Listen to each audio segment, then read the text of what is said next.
So stop running your dopey sales meetings. They are a total waste of time. I've sat through them where they go up for 2 to 3 hours. Just ask your top people. They hate the things.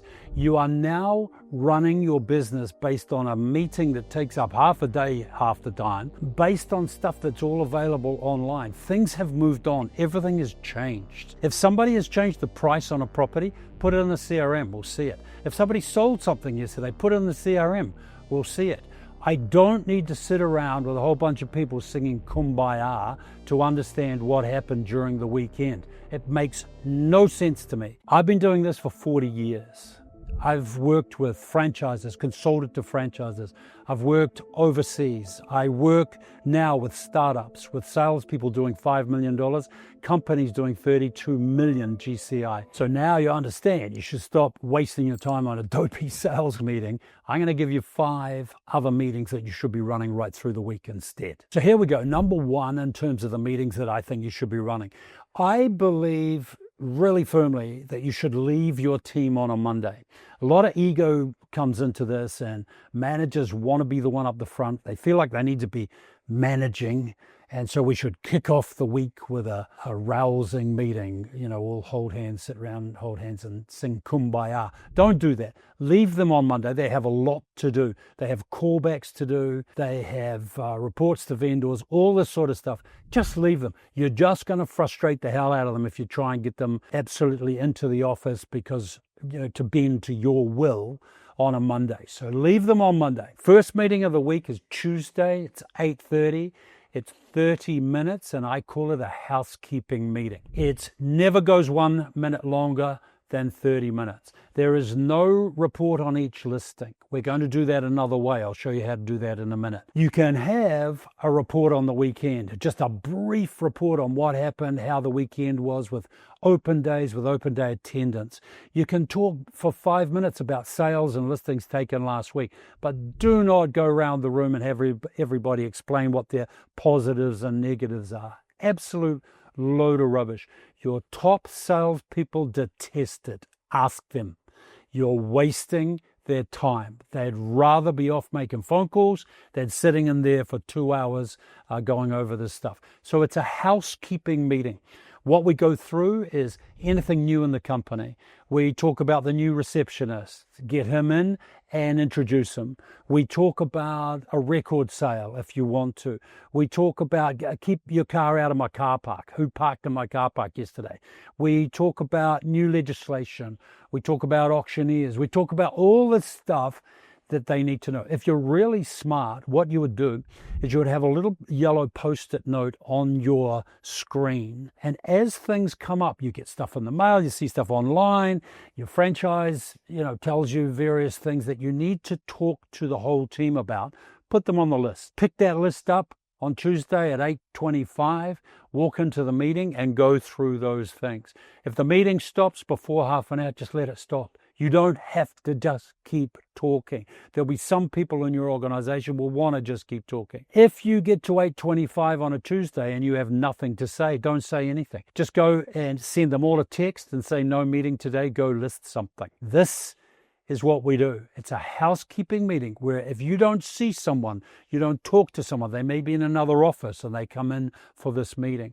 If you don't talk to them during the week, you know you will get anything you need them to know about the company, the market, the state of the nation at this meeting. The second meeting I want you to start running is what you may have already heard me talk about, which is the one-on-one. It's the coaching meeting. Now this is weekly.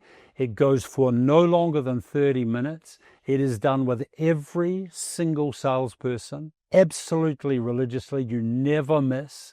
I know what happens to most of you is you start this one-on-one process, and after a while you miss one, they miss one, and then it just drops away. You also start this process and then it stops because you have no format for it. You have no template to run it on. And I will be uncovering that later on in these videos, exactly how to run those. Who do you run them with? You run them with everybody. Nobody gets away from this. Somebody said to me the other day, but what about my top person? She's doing $1 million. And I said, she's the one that you want to speak to regularly every single week. Absolutely religiously. All you're going to do in that one is walk in and say, hey, how can I help you this week? That's really important that you understand that. Nobody gets away from this. This is how eventually I will show you to run your company. So one-on-ones. Yes, if you've got 7 salespeople, you're going to spend 3.5 hours a week doing a one-on-one to my format. It will blow you away how quickly you get results in your whole business. I have seen businesses turn on a dime when they start doing this. One of the things that happens is if I know I've got an appointment to speak to you tomorrow afternoon at 3 o'clock, I don't have to go and have a grizzle to the admin person down the hall. I'll just wait and I'll talk to you. So the murmuring all stops. And everybody gets a piece of you for the week, not in that dopey sales meeting we're talking about. Everyone gets a piece of you where you're one-on-one. I'm going to teach you how to be present at these meetings. I'm going to teach you how to talk about the things they want to talk about at these meetings. And they will walk out of these and absolutely skip into the rest of the week. It is a crucial part of your week and the meetings you need to be running. Okay, so the third meeting I want you to be running each and every single week until you retire or until you hand over to a sales manager is a training session. Now this training session, I don't know why, but over 40 years I've developed the idea is you run it down the back end of the week, Thursday, Friday morning. Goes for 90 minutes minimum. You can make it 2 hours. I love it at the end of the week because the participants get the ability to use what they learn during the weekend straight away, which is really cool if you think about it. Now, just a couple of things on this training session. One, it's training. When you go to training, if you play soccer or netball or squash or something, when you go to training, you don't sit very often and just listen to somebody talk. That's not the point of this. So training is training. It's doing. It is most of your time spent role playing. Now, I've already offered you Quick Start free for 7 days. Quick Start is loaded with role plays, loaded with training that you can do in this Friday 90-minute session. All you have to do, by the way, is just click on the description, let us know that you want it, and we'll make that happen for you today. So you are training. It's about role playing. You speak for 10 minutes, they role play. You speak for 10 minutes, they role play. You never stop doing this. Who needs to come to this? Bottom dwellers don't have a choice. Intermediate don't have a choice. New people don't have a choice. High flying salespeople, those who are doing 800,000, 1 million, 2 million. I don't think you'd be too bloody minded about this. Either your training is good enough that they want to come, or you go after them in a way that is, listen, I'm doing negotiation on Friday. I'd really love your help. So you bully, cajole, convince them to come and help you and to be part of those meetings.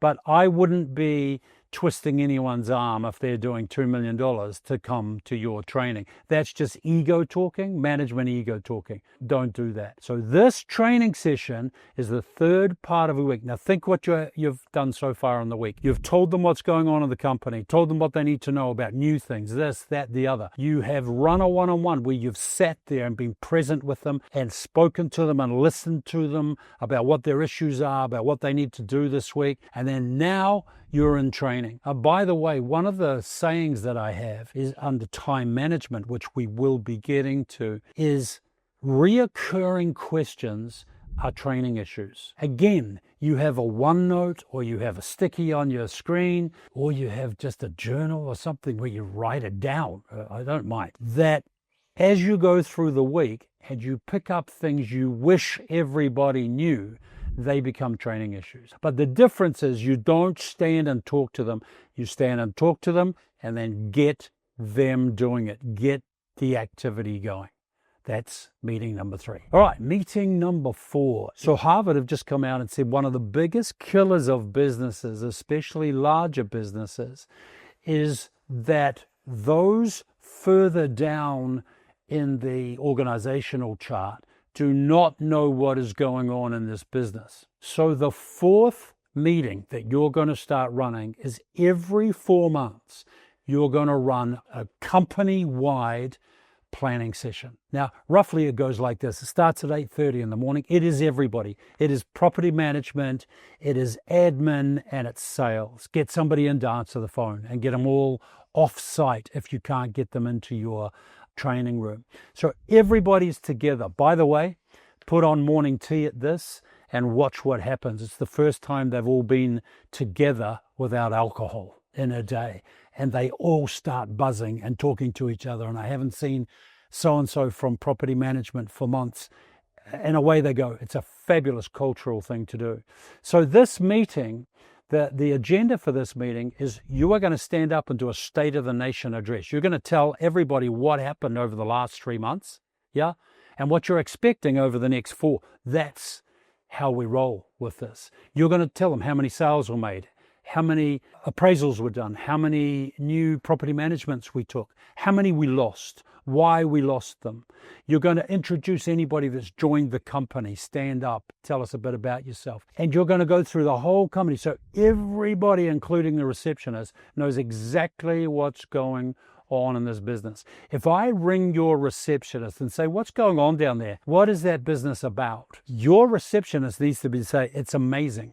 We are growing. We're aiming at another 10 salespeople next year. We have 1,000 managements. We've just put on 400 in the last 4 months. Whatever. Everybody needs to be taken care of in terms of communication about the direction of this company, and this is how to do it. It's a fabulous meeting to have. First part is for everybody. Then you have morning tea. Then the sales team waits behind. Once the salespeople are on their own, you give them their business plan, a new business plan, the 4-page one that I've offered you. You give them that and they fill that out, get it back to you. Everything's signed off by the end of that month, and then we're away. The whole company knows the direction. Whole company knows what we're trying to achieve. Don't want to hear about any new ideas at the moment. We just go for it on what's been decided. That is one of the most important meetings you will run in your year. And the last one that I want you to think about is what I call an extraordinary meeting. Now, this is a fabulous thing to do. If you have a good month, you just finish a record month for the company. You finish it on the Thursday, tomorrow is the 1st.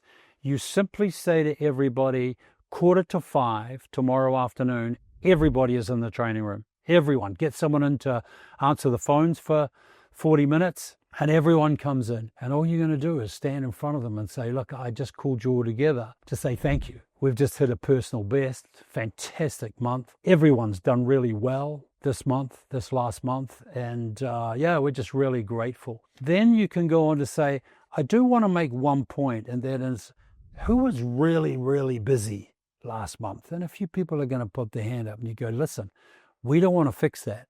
What we have to do is make that the norm for this business. What we did last month, think about how we did it. Think about how busy we were, the activity we did and what we were doing. What would it take for us to do that again and again and again? This needs to become the norm. And then if you wanted to, you could have a tray roll into the room.